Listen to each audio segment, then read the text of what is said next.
buenos días, amigos y amigas, qué gusto poder acompañarles esta mañana desde el espacio de las Guarmis, son las 9:05. Bueno, informarles que la AMT Quito informa que la avenida Simón Bolívar en el sector de Gualo está habilitada, ahí se había registrado un vehículo de carga pesada averiado y ya no hay dificultad de movilidad en esta zona. Solamente para que estén pendientes, estamos arrancando nuestro programa de las Guarmis, todavía estoy en cabina, extrañando a la Deni que está de vacaciones, pero hoy Brian Espinosa nos va a acompañar y nos va a permitir conocer qué pasa en la comunidad.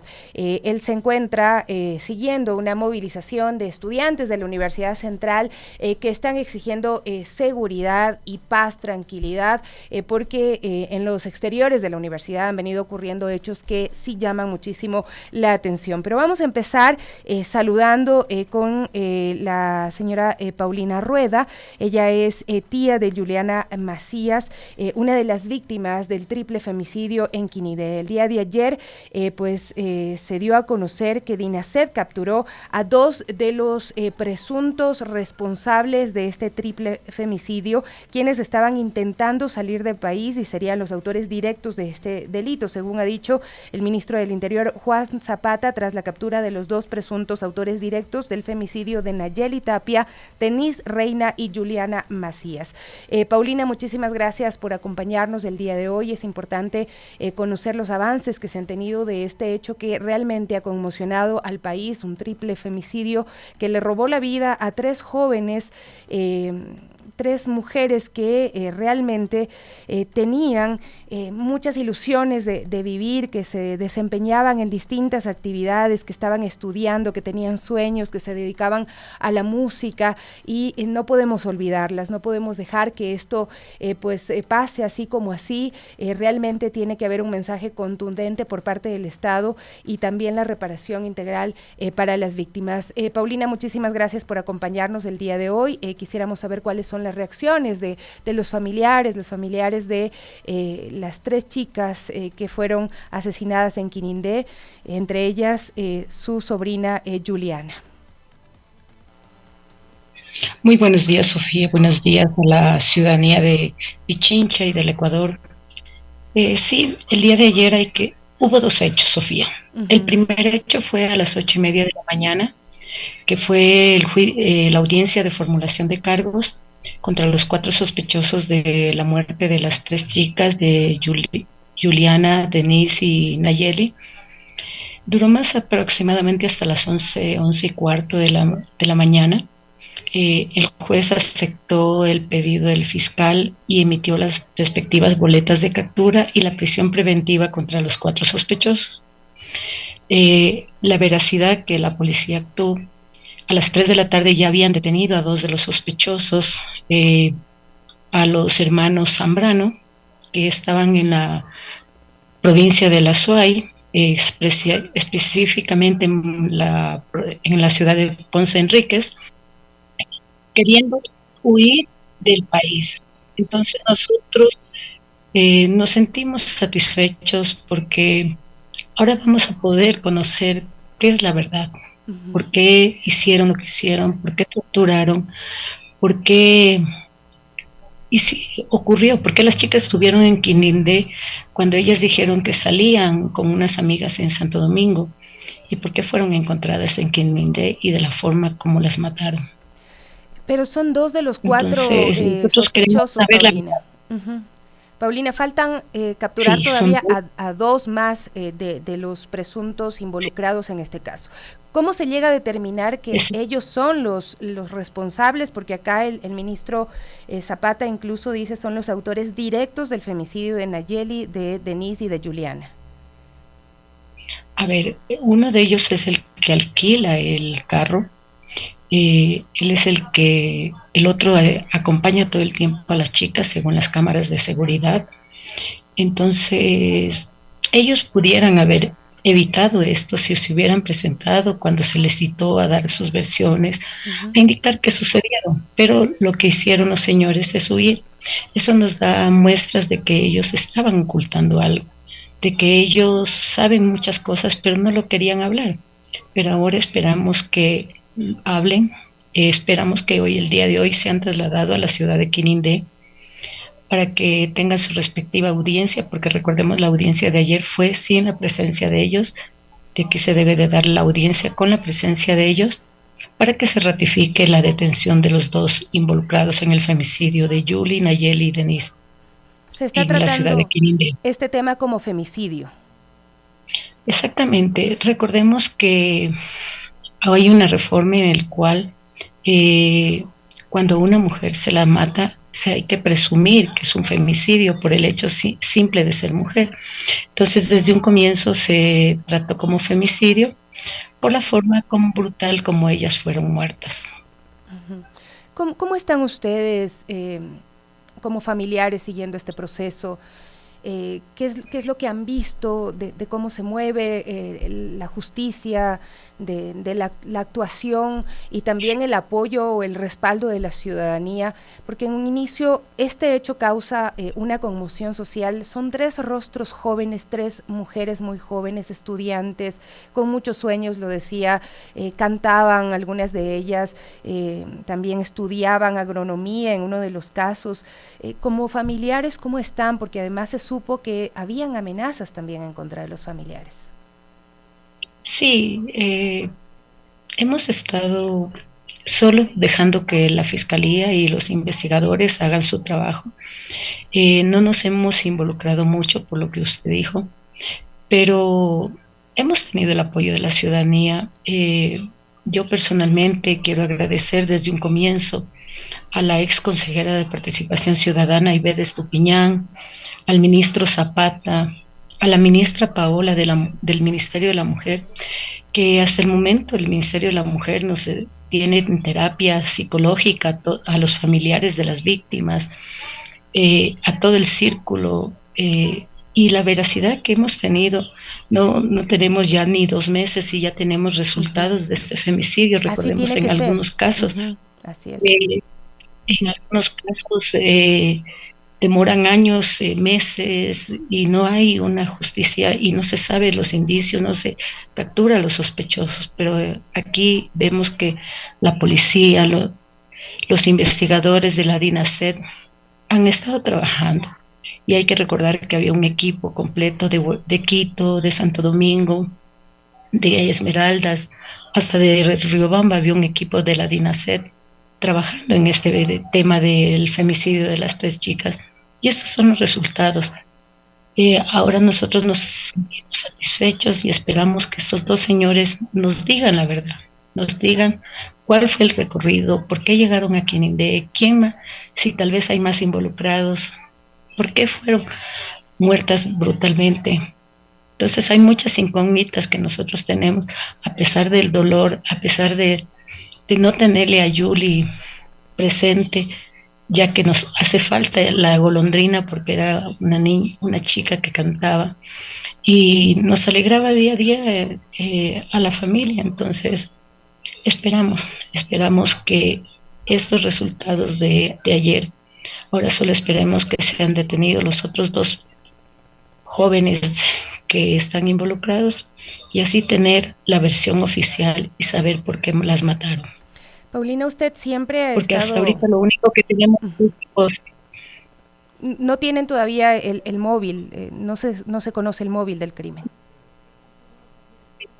solo tenemos hipótesis, tenemos hasta situaciones que nos han disgustado mucho, de que muchos medios de comunicación han sacado noticias hasta falsas que yo me acuerdo no hace mucho, sacaron que un narcotraficante estaba involucrado en la muerte, y así, cosas que yo lo que he pedido a los medios de comunicación, vayan a fuentes oficiales y no dañen la imagen, porque es dañar la imagen de las chicas y también poner en peligro nuestra vida como familiares. Revictimizarlas y también a ustedes como familias y hasta cierto punto responsabilizarlas del femicidio del cual fueron víctimas.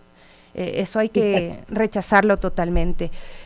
Paulina, yo decía que usted siempre ha estado del lado de la defensa también de los derechos de las personas, y nosotros seguimos viendo en el país cómo se han incrementado los niveles de violencia y sobre todo cómo las mujeres siguen siendo víctimas también, cada vez con con signos más atroces de violencia y cada vez que vemos un cartel de una mujer desaparecida de cualquier edad, realmente nos conmocionamos porque sabemos lo que puede ocurrir, porque ya hemos visto lo que puede pasar. Usted como mujer, como defensora de los derechos humanos, como familiar, ¿qué podría decirle también a la sociedad y cuál es el mensaje importante que hay que dejar de todo lo que ustedes han vivido? Bueno, como dice Sofía, sí, soy activista, ya llevo 23 años siendo activista de derechos humanos. En la actualidad soy coordinadora del Observatorio de Erradicación de Violencia de Género. Eh, ¿Nosotros qué vemos? Vemos que no hay un tema de los gobiernos autónomos descentralizados, no hay el trabajo de erradicar o prevenir, que es algo importante, la violencia contra las mujeres. Los presupuestos que deberían darse para este tema no se los da. Y hay una cosa muy importante, que no se trabaja con la sociedad, se trabaja tal vez con organizaciones de amigos, de amigas, de familiares, y no se trabaja en realidad con quienes estamos en territorio, quienes estamos con las víctimas todo el tiempo. Y hay una cosa importante, que aquí la sociedad tiene que aprender a denunciar. Ese es el problema que tenemos en la sociedad ecuatoriana, que vemos que golpean a una mujer, vemos que hay una pelea entre pareja y no nos decimos, entre discusión de pareja no nos metemos, pero ahí a veces hay las consecuencias de los femicidios, de las agresiones brutales hacia las mujeres, porque nosotros no hacemos nada. Tenemos que cambiar esa mentalidad de no meternos, sino denunciar a cualquiera que sea el victimario de una mujer, sea quien sea. Si es un mismo familiar, hay que denunciarlo y que le caiga todo el peso de la ley. Eso es lo que están esperando. ¿Cuál es la pena que ustedes están pidiendo o esperan que sea realmente una pena ejemplar en este caso de este triple femicidio? La pena máxima, que es de 34 años, 8 meses, es la pena máxima en femicidios acá en el Ecuador. Eso nosotros quisiéramos, pero lo más importante que ahorita queremos saber, cuál fue el móvil para matar a las chicas, porque tenemos dudas desde el día que fueron encontradas. Siempre nos hemos hecho la interrogante: ¿por qué las mataron así? ¿Por qué las torturaron? ¿Por qué hicieron? ¿Y por qué las enterraron en un sector donde en cualquier momento el río iba a crecer, iba a pasar por ese sector y se iban a llevar sus restos y nunca más las íbamos a encontrar? Es muy doloroso realmente lo que ustedes han vivido. Nosotros sacábamos una nota precisamente con información del tema. Sabemos que un GPS de alguna forma permitió también tener más señales para poder dar con los responsables y tratar de entender y seguir el hilo de lo que ha sido pues esta investigación, ¿no? Esta audiencia de formulación de cargos entiendo que ha dado algunos elementos importantes también y pues lo que ustedes merecen sin duda es verdad, es conocer realmente los hechos y por supuesto generar medidas también de reparación y la justicia que esperan, ¿no?, todas las víctimas de femicidio en nuestro país. Paulina, muchísimas gracias. No sé si usted quiere agregar algo más, decirle algo más a las autoridades, al Estado, a la sociedad ecuatoriana. Sofía, solamente decirle a las autoridades que sigan como están, que nos ayuden a encontrar a los sospechosos, y a la sociedad que no callemos cuando veamos la agresión, no solamente contra una mujer, contra un niño, contra un adolescente, contra una persona de la tercera edad. Denunciemos. Ahorita tenemos muchos medios para denunciar a los violentos y tener sanciones ejemplares. Entonces no seamos cómplices y no seamos cómplices de la violencia de género que vive en nuestro país. Recordemos que hasta ahora tenemos 133 femicidios en el Ecuador en estos 5 meses, que es algo muy grande, que tal vez al terminar el año vamos a sobrepasar lo que teníamos el año pasado, que fueron más de 300 femicidios. ¿Ustedes están con protección en este momento? Permítanme preguntarle por la gravedad de este caso. No.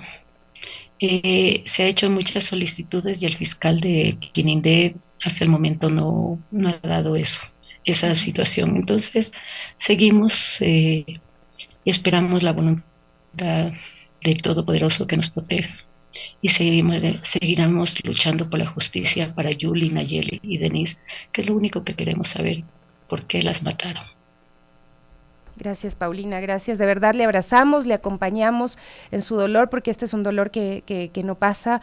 La fortaleza que demuestran los familiares de exigir justicia es realmente admirable, y son madres corajes, son tías corajes, son familiares que llevan ese coraje hasta obtener justicia, y realmente debemos aprender muchísimo de ustedes, que con el dolor a cuestas están ahí luchando por obtener justicia, verdad y reparación. Un abrazo fuerte, Paulina.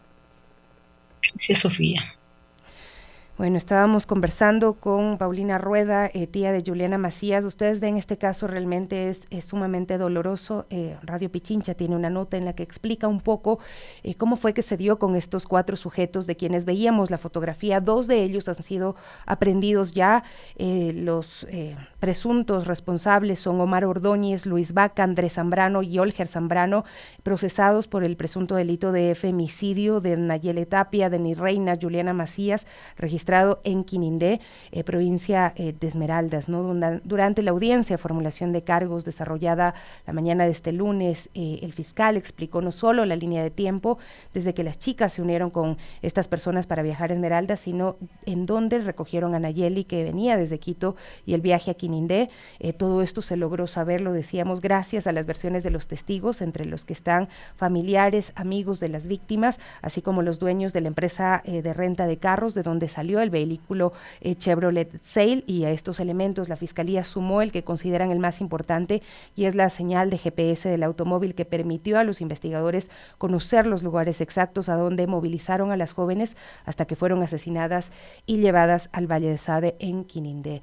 Un hecho profundamente doloroso que, nuevamente lo repetimos, debe también tener una respuesta eficaz, eficiente, pronta. Paulina nos dice que así sienten que se está dando, y que esperan que se detengan a los otros sospechosos para poder conocer la verdad. Como víctimas, como familiares de las víctimas de femicidio, de estos hechos violentos, lo único que esperan es conocer la verdad. 9:23 a.m. Vamos a hacer una brevísima pausa para conectarnos con nuestro compañero Brian Espinosa, que le decíamos, él está siguiendo también en este momento. Me dice que ya está conectado Brian, ¿sí? Vamos a una cortísima pausa y regresamos con Brian Espinosa. 9:26 a.m. A esta hora está conectado Brian Espinosa, siguiendo esta movilización, esta marcha que han realizado estudiantes de la Universidad Central. ¿Cómo estás, Brian? ¿Qué dicen? ¿Por qué han decidido movilizarse con esta consigna de seguridad?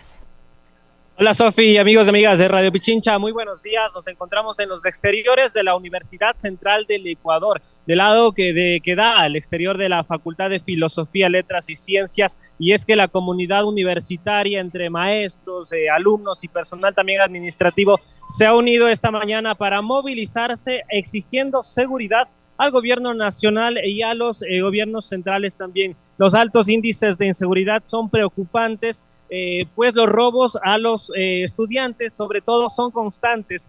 A lo largo de estos meses que se han intensificado, nos comentan aquí algunos de los asistentes que se encuentran aquí en esta movilización, pues exigen entre varias cosas el incremento de patrullajes, el incremento de el personal de la Policía Nacional en horarios fuera de los establecidos académicamente, pues indican que el sector es muy peligroso. Recordemos que la Universidad Central abarca todo lo que comprende la avenida La Gasca, la avenida América, la avenida Universitaria, la avenida Bolivia, zonas que a ciertas horas ya se tornan peligrosas para los estudiantes. Exigen también el incremento de las frecuencias de buses en horario nocturno, pues se reclaman que cerca de las 7, 8:30 ya no existen buses para dirigirse a sus destinos. La movilización partió desde la Facultad de Filosofía al interior de la Universidad Central del Ecuador. De hecho, es una marcha convocada por autoridades y estudiantes de la misma facultad, y se dirigirá hasta el municipio de Quito. En el municipio de Quito esperan ser recibidos por algún vocero o por el mismo alcalde Pavel Muñoz para presentarle un pedido oficial, un documento oficial que lo tengo precisamente aquí de 3 páginas exigiendo todos los puntos y más que te había detallado anteriormente, Sofi. Son más de 2.000 asistentes que hemos más o menos contabilizado rápidamente con Ivancitos. Es bastante gente, es mucha comunidad universitaria que lleva pancartas como, por ejemplo, queremos llegar vivos a casa. Y es que el contexto de inseguridad y de violencia en el país es muy grande y les tiene preocupados a los estudiantes, con globos blancos, con globos azules y pancartas que han elaborado los mismos estudiantes. Ellos se movilizan y se dirigen ya al municipio de Quito. La marcha ha tomado ya la avenida América a la altura de la Facultad de Jurisprudencia de la Universidad Central del Ecuador, por lo que incluso el tránsito se ha detenido en este sector. Hay mucha gente, hay muchos jóvenes que están también acompañados por sus maestros, también por sus colaboradores administrativos de la Universidad Central del Ecuador y de la Facultad de Filosofía. Nosotros vamos a recorrer un poco, a correr también un poquito, Sofi, para dialogar con la decana de la Facultad de Filosofía y también uno de los dirigentes estudiantiles quienes han convocado a esta movilización esta mañana exigiendo seguridad. Así que si me das un ratito, nosotros Claro, corre. Trotecito para Ryan, conversar con ellos más adelante. No te preocupes, acá te hacemos el aguante, pues pensando además en que esta movilización lo que está solicitando es algo que debería ser básico, como iluminación en los espacios externos de la universidad, especialmente en la calle Gato Sobral, Ritter y Bolivia, y están pidiendo que se iluminen estas zonas para que ellos puedan ir sin problema en las noches, que también tienen clases, patrullaje policial en los accesos a la universidad en los horarios de 6:30 a 7:30 de la mañana, a las 19 horas, a las 21 horas, digamos que son horas picos en las que están los estudiantes pues ingresando a la universidad, el cumplimiento de la tarifa preferencial en el transporte público. Ya veo que te encontraste con... Sí, estamos con la decana precisamente de la Facultad de Filosofía. Si me da con su nombre, por favor. Estamos en vivo para Radio Pichincha, para las Guarmis del barrio. Muy buenos días a todas las Guarmis del barrio. Soy Ana Lucía Arias, una Guarmi más. Mi querida Anita, ¿qué les convoca precisamente a esta movilización esta mañana? Los altos índices de inseguridad claramente nos han indicado, pero ¿qué otras aristas afectan a la comunidad universitaria en el campo de la inseguridad? En realidad, esta movilización es una de las acciones que hemos emprendido buscando mejores condiciones para nuestros estudiantes. Fundamentalmente nos moviliza el hecho de los altos índices, como usted bien decía, de la inseguridad, de la violencia que son víctimas estudiantes, docentes, empleados en los contornos de nuestra universidad. Creemos que la inseguridad tiene unas raíces profundas que deben ser atendidas desde las instancias gubernamentales. Sin embargo, también creemos que algo se puede hacer desde el municipio y por eso nos dirigimos de este momento para que el primer funcionario de nuestro cantón pues atienda los pedidos que la juventud y la academia hacemos en torno a seguridad. ¿Cuáles son estos puntos en específico que presentarán a las autoridades? A ver, tenemos algunos elementos, para no olvidarme ninguno voy a darles lectura de los más importantes. Bueno, contextualizarte igual, Sofi, que hay mucha gente, muchos estudiantes acompañados también de docentes esta mañana y la movilización avanza ya a la altura de la pileta de la Universidad Central del Ecuador. Y a mantenimiento y adecuación de la iluminación de los entornos de la universidad, readecuación de las luminarias de la calle Gato Sobral y Ritter, patrullaje policial en los accesos a la universidad, principalmente en las jornadas de ingreso, solicitud de cumplimiento con la tarifa preferencial para el transporte público para estudiantes, incremento de frecuencias de buses en horarios de la noche, así como el establecimiento del expreso universitario, señalética en las calles que dan acceso a la universidad, conformar un comité interinstitucional entre municipio, universidad y Ministerio del Interior para el aseguramiento y valoración periódica de las acciones de protección de nuestro estudiantado.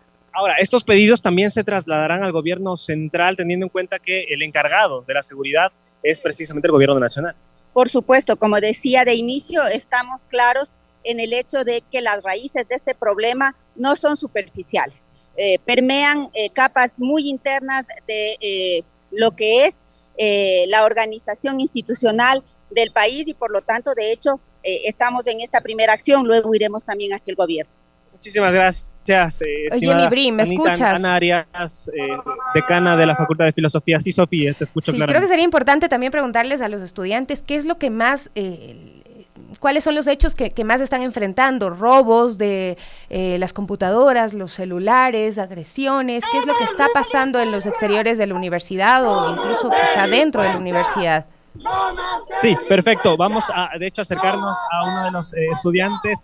Pues al momento, como escuchas de fondo, no más delincuencia es la consigna que se escucha acá. Hola, buen día. Estamos en vivo para Radio Pichincha. ¿Cómo tú ves desde tu posición como estudiante, como ciudadana, el tema de la inseguridad en el país, sobre todo aquí en la universidad? Claro, nosotros como estudiantes deberíamos tener una buena seguridad por parte del gobierno. Por eso mismo estamos aquí como estudiantes de la Facultad de Filosofía. Estamos buscando un cambio, estamos buscando que próximamente nosotros como estudiantes tengamos la seguridad que nos merecemos, ya que es un derecho que nosotros tenemos que tener y no deberíamos estar marchando porque ya lo deberíamos haber obtenido desde el Estado. ¿Tú has sido víctima de delincuencia, algún compañero tuyo? Sí, varios compañeros nos han contado sus experiencias sobre que han sido asaltados o sino que han sido robados, o que se han subido a los buses para robarles. Entonces nosotros deberíamos tener esa seguridad para poder irnos a nuestras casas, para venir a estudiar, porque nosotros estamos buscando un cambio en el Estado, en nuestro país, y buscamos que nosotros como próximos profesionales le demos esta seguridad a los próximos estudiantes que puedan venir en anteriores generaciones. Muchas gracias. ¿Cuál es tu nombre? Melissa Tiencia. Melissa, bueno, ahí teníamos declaraciones, Sofi, de Melissa. La consigna actualmente es no más delincuencia. Vamos igual a conversar con uno de los jóvenes que ha llegado. Hola, estamos en vivo para Radio Pichincha. Brevemente, ¿cómo tú miras o no sé si has sido afectado por el tema de la inseguridad que ha incrementado en la universidad y en el país? Claro, es una problemática de la sociedad, ¿no? No existiría esta problemática si el gobierno implementara planes de trabajo a los jóvenes que desde muy temprana edad se están dedicando a lo que es robos y todo eso. Aquí alrededor de la universidad sí se ha presentado eso. Yo tengo una consulta. Llevan también globos negros. Hemos visto globos blancos, globos azules, que obviamente representan la paz y también los colores de la universidad. ¿Por qué los globos negros? Porque representa a todas las víctimas de extorsiones, a todo lo que es las víctimas de la delincuencia. Sí, eso es más que Muchísimas gracias. Bueno, Sofi, eso me pareció interesante, ver los globos negros que portan algunos estudiantes y como lo comentaban, ¿no? Es símbolo y significa precisamente las víctimas de la delincuencia que hasta un cierto punto también llegan a ser víctimas de asesinatos. Este es el panorama. La movilización avanza a la altura de la pileta de la Universidad Central del Ecuador, la entrada principal, y se dirigirá al municipio de Quito. Por lo tanto, también hay tráfico y congestión vehicular en la zona. La avenida América en sentido norte-sur está completamente cerrada por esta movilización. Perfecto, Brian, muchísimas gracias por acompañarnos el día de hoy también, por sustituir a nuestra Warmi Suquita que está de vacaciones y poder contarnos y mantenernos en contacto con la comunidad. Brian Espinosa, en esta movilización de los estudiantes de la Universidad Central. Esto es en un lado, ¿no? El reclamo de los jóvenes, de las jóvenes, de los profesores, profesoras por seguridad, pero también hay que cuestionar muchísimo lo que ocurre con los abusos de la fuerza pública en torno a algunos casos. El día de hoy he visto un video que se está compartiendo muchísimo, se está haciendo viral también, en el que una madre asiste a un medio de comunicación con su hijo que había sido víctima de una mala práctica por parte y un abuso de la fuerza pública por parte de militares mientras realizaban un operativo. Y el motivo es simplemente ser una persona afrodescendiente, un joven afrodescendiente. Lo trataron muy mal. Él incluso denuncia que aparentemente intentaban meter en sus bolsillos algo y que el canal de televisión pues sacó un titular con su foto prácticamente diciendo incautación de droga en operativos de la policía o de los militares, y eso está mal. Racializar la delincuencia está mal, estigmatizar está mal, amigos y amigas. Exigimos seguridad, pero exigimos que se cumplan los procedimientos con el respeto a las personas, a los derechos de los hombres y las mujeres que viven y vivimos en este país, y que se deje de poner rostro racializado o rostro de personas empobrecidas, relacionarlos directamente con la delincuencia. Vamos a ver ese video y ese reclamo que hace una madre. Porque mi hijo Christopher hace 1 hora y media más o menos se había encontrado en el metro llegando del bus de clases de la universidad y habían estado militares ahí haciendo requisas. Totales que les habían revisado a 2 personas y luego le cogen de muy mala manera a mi hijo del cuello, de la mochila, y le dicen que qué lleva ahí. Sí, le insultan, le agreden y luego se muestra también de que le quieren poner en el bolsillo. Sí, él se esquiva, cae al piso porque se ve también en la grabación que tenemos, cae al piso. Y le pasa al otro compañero y le dice que qué tiene ahí y al compañero, al otro compañero del ejército le dice huele esto, le ha dicho huele esto, ¿sí? Le sacan, le graban las cámaras de TC Televisión, le sacan ahí operativo, se encuentra droga, algo así, sale en el titular, ¿sí? Le exponen a mi hijo y no pasa nada. Hemos venido ahorita a TC, no hay quien nos atienda, vamos a volver el día de mañana, fuimos también a la estación del metro de la Ofelia para pedir las grabaciones, porque no es posible de que se vulneren así los derechos y esto lo estamos tomando como un acto de racismo. Es estudiante, hacemos obra social, hacemos varias actividades con la comunidad, ¿sí? Y simplemente por el hecho de ser negro, vienen y le agreden de esta manera. Señores militares, yo no estoy en contra de que hagan su trabajo, pero no vulneres los derechos de los demás. Sí, pide de buena manera, a ver, ¿qué llevas en la mochila? Al momento que el otro le ha dicho, yo soy estudiante de la universidad, se les baja los ánimos. Él no es ningún delincuente. Y como ya dije hace unos días, y hoy también en la mañana, no todos los negros somos ladrones. Muchos nos despertamos muy temprano y hacemos actividad, trabajamos. Y regresamos cansados de hacer un trabajo honrado y honesto a casa. El pan que llevamos a la casa, fruto de nuestro esfuerzo. Mis 5 hijos y yo hacemos varias actividades con la comunidad. Sí, y hacemos prevención. Y lo de hoy es un acto de racismo. Así debe ser considerado como un delito de odio, un acto de racismo, y qué bien que la señora lo esté reclamando. No tiene que explicarnos porque no deberíamos dudar de eso, pero lastimosamente en nuestro país, a través de estos operativos que a veces tienen estas características, lo que se está haciendo es tratando de ponerle un rostro afroecuatoriano, afrodescendiente, un rostro empobrecido a la delincuencia, y eso está mal, porque eso genera una estigmatización y luego genera actos de odio que no debemos tolerar bajo ningún punto de vista y con ninguna justificación. 9:42, tenemos una llamada telefónica. Buenos días, por favor nos ayuda con su nombre y su apellido y desde qué sector se comunica.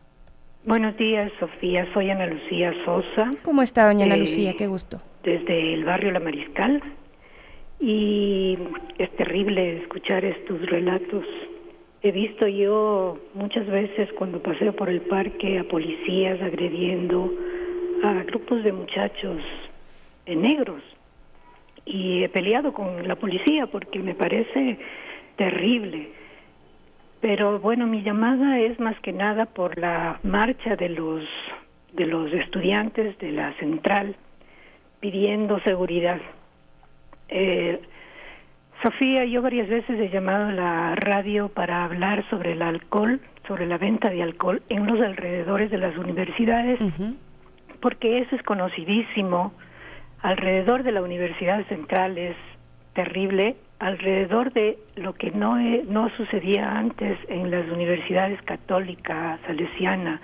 En mi barrio, que antes la Mariscal era sectorizada y teníamos en cada sector ciertas normas y reglas y ordenanzas, ahora le normalizaron a todo. Yo tengo videos terribles de porque los estudiantes salen de las universidades, se reúnen en las tiendas, compran alcohol, hacen grupos y se emborrachan. En la calle, en las veredas. Una ya no puede caminar por las veredas porque todos los días venta de alcohol, y como no se hace nada, lo que hay que quitar es el permiso de venta de alcohol para que los estudiantes no tengan el chance de reunirse. No es culpa de ellos que les pongan en la boca de lobo, porque son tragos baratos. Así es. Y se reúnen en las esquinas, en las veredas, se orinan, se hacen de todo porque pierden ya la noción. Y por supuesto que los delincuentes ven una oportunidad de robarles todo porque están en unas borracheras terribles. Yo tengo videos que puedo mandar. Si pudiera mandarnos sería importante, eso sería... Tengo varios videos, por favor, terrible, porque hemos tenido broncas, hemos tenido ya... es una violencia terrible. Claro, sí, sin duda. Y yo puedo mandarte porque son realmente decidores, ¿no? Y yo lo que pido yo desde hace rato que hemos hablado sobre el problema del alcoholismo, pero el problema es que le están metiendo a los chicos, porque hay jovencitos que recién ingresan a la universidad y lo primero que hacen es aprender esto, ¿no? ¿Dónde es la tienda donde les dan los tragos? Donde venden, hacen vaca, compran esos tragos que son unas botellas grandotas de litro, de 2 litros, y se emborrachan, y claro, se emborrachan en las calles y hacen barbaridades. Es penoso porque se está dañando el cerebro de los chicos primero, y luego ¿cómo pueden atender a clases? Desde las 7 de la mañana están bebiendo. Es parte de lo que el municipio sí podría hacer, quitar los permisos de venta de alcohol en los alrededores de las universidades.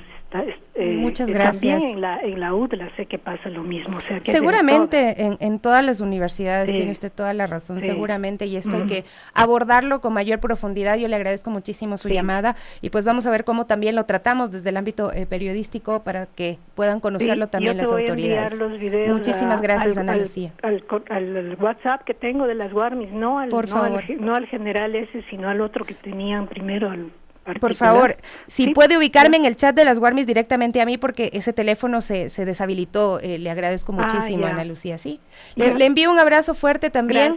Gracias. Muchísimas gracias por su observación. Muchas gracias. Acá estamos con Edison Paucar, a quien también le damos la bienvenida, porque Edison va a continuar relatándonos la historia o las historias de migración a través del podcast El Sueño Americano. Muchísimas gracias por venir, mi querido Edison, y por continuar con este trabajo y esforzarte por darle el enfoque de derechos y mirar el asunto desde todos los puntos, Sofía, desde todas las aristas. Sofía, amigos de Radio Pichincha, pues muy buenos días. Y efectivamente, Sofi, el día de hoy vamos a presentar el 6º y último capítulo del podcast que hemos venido escuchando aquí justamente en las Guarmis, todos los capítulos, y hoy llegamos ya al punto final. Ha sido un proceso un poquito largo, pero ya estamos aquí y eso. Tú me decías más de 8 meses, ¿no? Claro, fueron 7 meses casi. Me acuerdo que comenzamos en noviembre un poco ya a conversar del tema aquí en la sala de redacción con los compañeros de la radio, y a partir de ahí pues comenzó un poco el tema de la reportería, un poco de investigación. Tuve la suerte de que mi amigo Patricio Peralta, que está por ahí, me haya prestado un libro de migración, un libro de Valeria Luiselli. Había comenzado a leer también mucho sobre el tema y comenzamos a sacar en la web algunas pequeñas notas previas, y ya para enero comenzaron el tema de las entrevistas, enero, febrero, y en marzo ya comenzamos a publicar periódicamente ya el podcast que ha venido saliendo. Edison, vamos a escuchar este capítulo para concluir con precisamente lo que serían tus conclusiones de este caso, y quizá lo que quedaría por contar. Escuchamos el podcast El Sueño Americano. Es una experiencia que ahí se aprende a valorar muchas cosas que uno no se podría desearle ni al peor enemigo. ¿Cuántos muertos vi? Siquiera unos 6, loco. Mi papi estaba cargado a mí en los hombros y se ahogó y mi mami me jaló. Y yo estoy acá con una fuente de trabajo no muy remunerable, pero con cualquier trigo es limosna, ¿no? Y ese es el sueño americano. Muy feo ver que se quedan familias enteras destrozadas, sin saber si nosotros llegaremos al lugar de destino. Bienvenidos al podcast de Radio Pichincha, El Sueño Americano, una historia periodística de largo aliento. Capítulo 6. La despedida. Cuando una persona fallece, su respiración cesa, el pulso desaparece y su historia culmina. Sin embargo, hay muertes sin un final. Se quedan en el limbo de la incertidumbre y la tristeza. Los migrantes que cruzan por la selva del Darién, en la frontera entre Colombia y Panamá, son testigos de estas muertes que dejan historias inconclusas y espeluznantes, con cuerpos que yacen sin poder ser enterrados. Se le notaba clarito que estaba embarazada, pero ya el cuerpo en descomposición y los cuervos comiéndose la barriga, loco. Vi otro cuerpo orillado a la orilla del río, loco, con una camiseta del Barcelona de Ecuador. Y a un niño envuelto en un plástico. Nadie les enterraban, loco. Ahí mismo quedaban los cuerpos, les dejaban amarrando o ya los cuerpos ahí botados, cuerpos en descomposición. Vimos el cuerpo de una mujer que ya solo le quedaba el pelo, loco, la calavera ahí. Mi esposo vio en unas carpas igual a una familia que les habían asesinado, estaban ya en estado de descomposición. Yo vi solo uno. Traté de que mi hijo no vea porque para él igual iba a ser algo impresionante. Ellos se quedan en la mitad de la selva y ya nadie les puede sacar de ahí porque, o sea, ¿cómo les sacan al cadáver? Son lugares inaccesibles. Tal vez en el camino viste personas que se perdieron o algún fallecido. Sí, había esqueletos, cráneos, cuerpos así. O sea, de lo que creo se pierden o van sin guía. Cadáveres a lo largo de toda la selva del Darién. Pero ¿por qué hay tantos cuerpos sin poder ser enterrados? Juan Arturo Gómez es un periodista colombiano que ha ingresado a la selva del Darién de manera continua en los últimos 10 años. Él señala que la zona está en constante conflicto por organizaciones armadas y criminales. Eso dificulta el ingreso de los familiares de los fallecidos a sacar los cuerpos de los suyos. Son las rutas importantes para el tráfico de drogas y para el tráfico de insumos y de armas.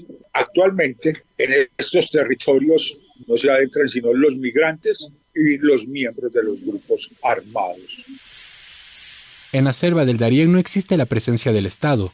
No hay policías, militares, centros médicos o alguna institución que ayude a los migrantes que cruzan por ahí a diario.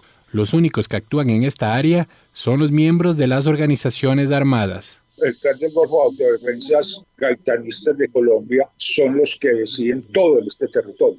Son los que presentan la seguridad, construyen escuelas, construyen carreteras, son los que llevan electrificación a partes o 3-4 días adentro de la selva. Gómez dice que la ruta que utilizan los migrantes en el Darién no es nueva, sino que existe desde hace aproximadamente 30 años. Por ahí han avanzado a pie miles de personas con la esperanza de cruzar esa selva inhóspita y profunda. Cada migrante te relata a vos, me encontré 15 muertos, me encontré tantos cadáveres.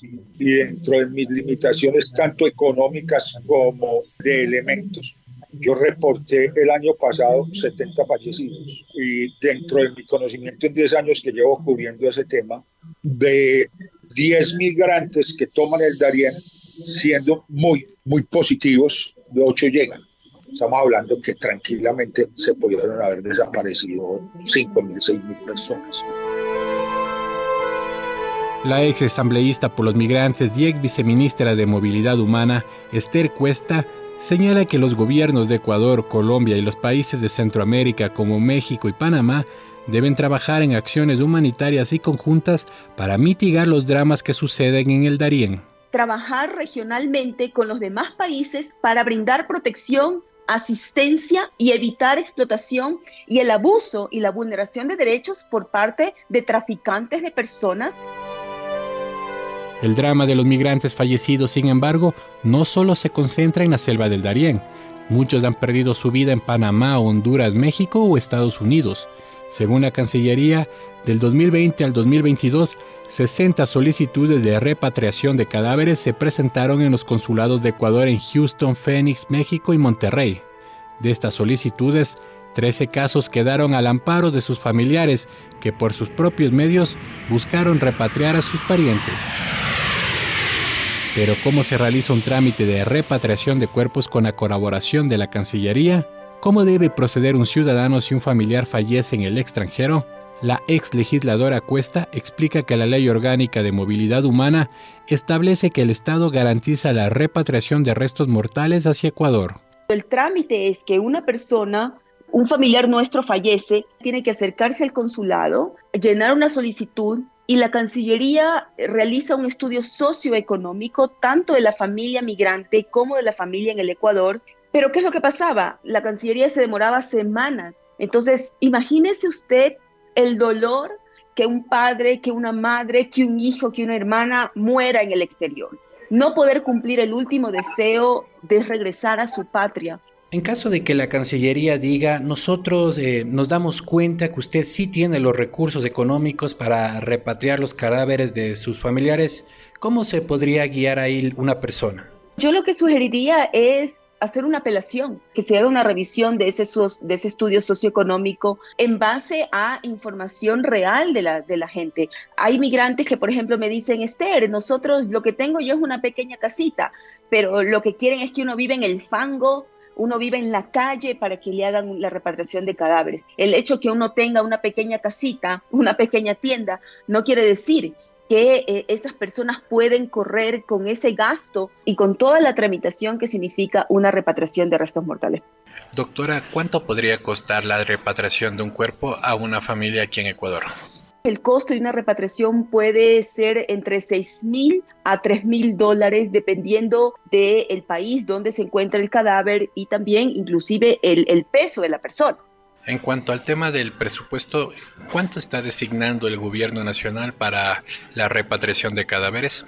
En el 2018 era el presupuesto ejecutado para repatriación de cadáveres llegó a casi $500,000. En el gobierno del señor Lasso se redujo a cerca de un 85% ese presupuesto a $78,600. Eso quiere decir, no que los ecuatorianos morían menos, sino que la Cancillería lo que hizo es reducir el presupuesto en los consulados, en los trámites consulares.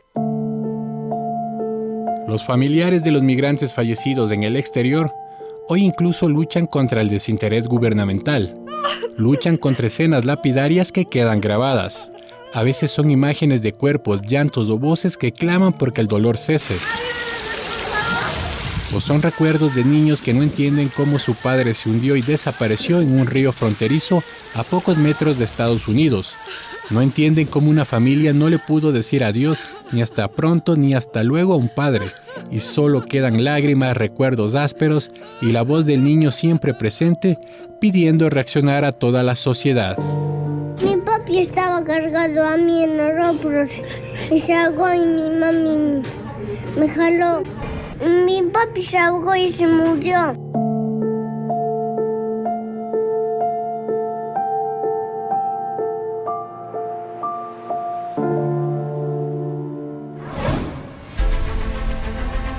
Esta historia fue contada por el periodista Edison Paucar. En la producción de audio estuvo Patricio Pinos y en la edición de contenido Mariela Rosero. El Sueño Americano es un podcast realizado por Radio Pichincha. El otro relato. Las Guarmis del barrio. Siempre te lo digo, Edison, pero es muy difícil retomar y hablar de lo que hemos escuchado, de lo que hemos visto, de los testimonios, del dolor de la gente, pero sí me pregunto si es que este tipo de testimonios hacen algo en el corazón de quienes están fungiendo como autoridades en este momento y que tienen la responsabilidad, primero, de garantizar las condiciones de seguridad y de vida digna en el Ecuador y, por otro lado, de brindarles soporte a quienes han decidido migrar por A o B motivo. El desinterés gubernamental de las altas autoridades, sobre todo de cancilleres, presidente, es mínimo, ¿no? Es muy poca empatía de parte de las autoridades. Sin embargo, creo que hay muchos funcionarios también de la Cancillería que les mueve esto, ¿no? Hay un caso, por ejemplo, Sofía, el que tú mismo compartiste aquí en las Guarmis, el del señor Zúñiga, por ejemplo, que nos tocó estar llamando a la Cancillería, hablando con los funcionarios para que le ayuden al señor, porque el hijo había fallecido en un hospital de México y estuvo el cuerpo más de 100 días allá.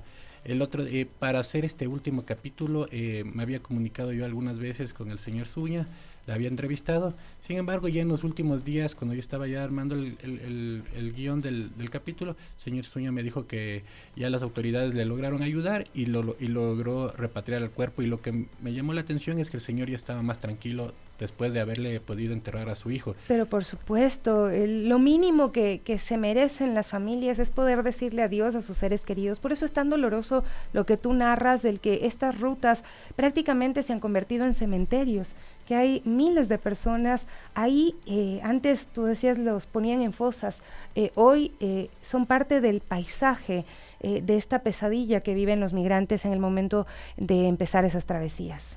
Así es, esperemos que ya con el siguiente gobierno que asuma ya al final del año, pues se puedan concretar acuerdos con los otros países para que a estas personas se les pueda enterar dignamente, se sepa quiénes son, porque están ahí sin sus familiares, a lo mejor ni siquiera saben que han fallecido y están ahí en esta selva del Darién y alrededor de la ruta que sube hasta Estados Unidos. Ramiro Herrera felicita tu trabajo, Jenny Díaz de la misma forma, Elisa Flor, hay muchos comentarios y se espera que ojalá las autoridades realmente puedan escuchar y conocer y sentir, tener empatía con la realidad que se está viviendo con nuestros hermanos y hermanas migrantes. Edison, muchísimas gracias por acompañarnos el día de hoy.